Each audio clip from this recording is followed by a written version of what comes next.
Well, hello everybody. This is Marcus Toole, and it is April, I believe it's April 18th, Good Friday, 2025. And I am in front of one of my Elliott's huckleberry bushes.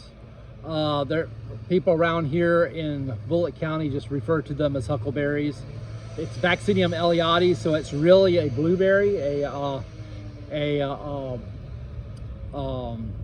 wild blueberry species that grows throughout the coastal plains and I believe Piedmont areas of the southeastern United States, in multiple southeastern states. Sorry about the construction noise. There's nothing to be done about that. That's probably going to happen all through the video. It is what it is, and it's every single day except Sunday.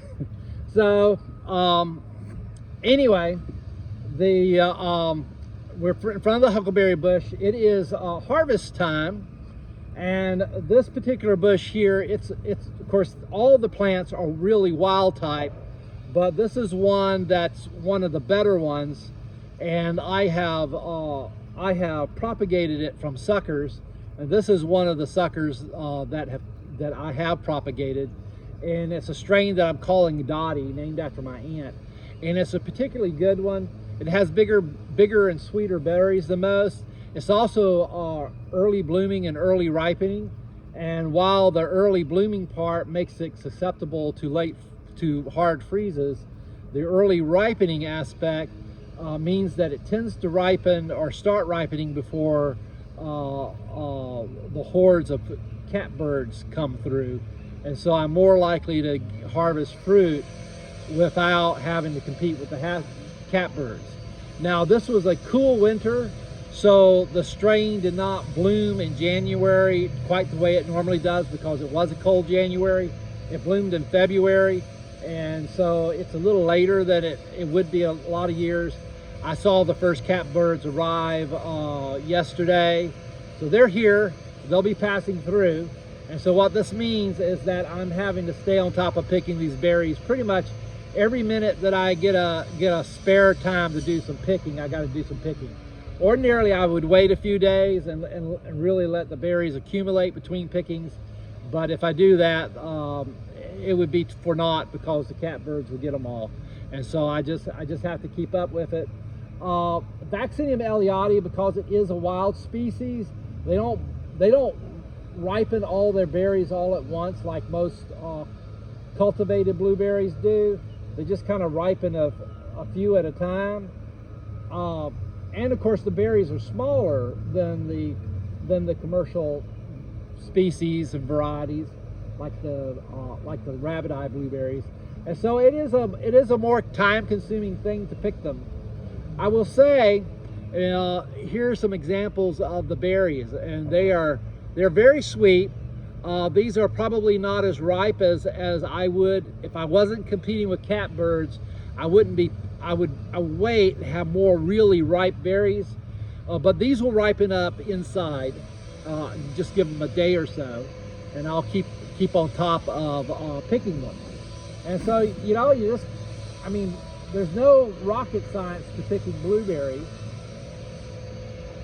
or huckleberries, whatever you want to call them. Both terms, blueberry and huckleberry, are as correct as anything you can come up with. If you say blueberries around here, people won't necessarily know what you're talking about. They'll know these berries as huckleberries, at least those who live out in the country and who know what these are to begin with. That will be the case.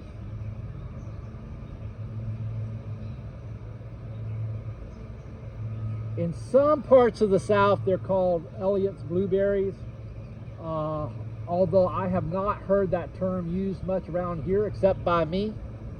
And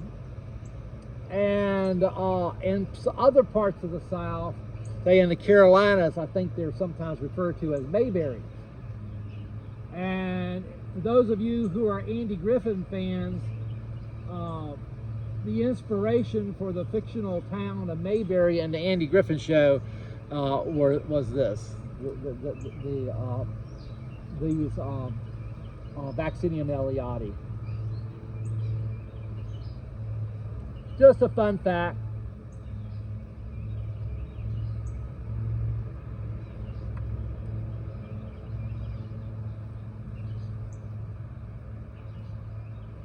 So, yeah, blueberry picking looks pretty much the same, whatever you're picking, except with the rabbit eye blueberries, I would be, you know, a much larger percentage of the berries would be ripe at one time, and in fact, by the time they ripen, the catbirds have already passed through and are gone.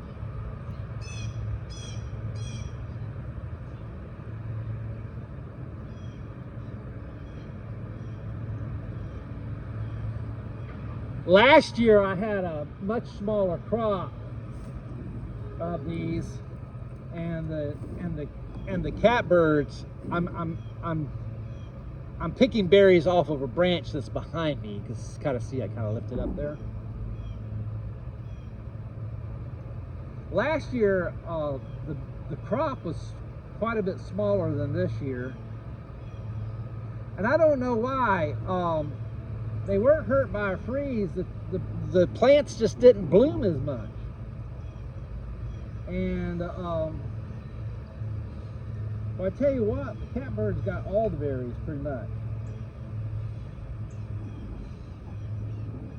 There was never enough berries at one time ripe on the bushes for it to be worth my while to pick them. And so all my bags of frozen huckleberries, I think I have one left in the freezer from 2 years ago.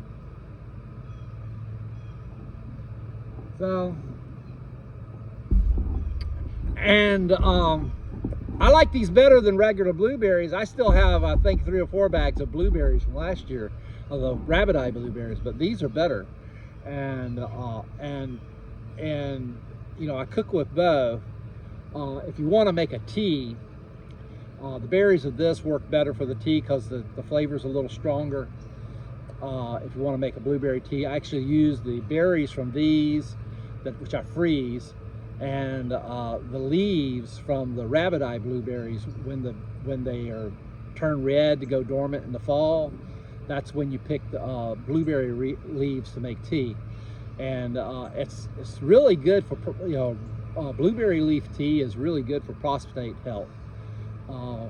But I don't like the flavor of the blueberry leaves, so I put some huckleberries in, crush them up, and you know, have a filter bag and put them in the hot water with the leaves in it, and steep them that way, and you get a really good that has a really nice flavor.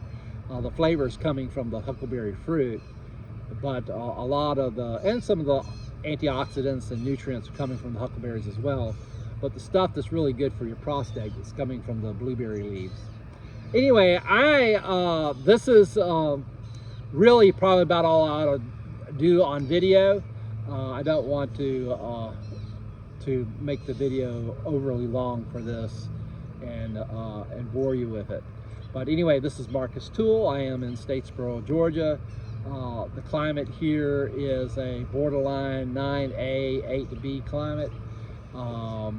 It is April 18th, Good Friday, 2025. Talk to you later. God bless.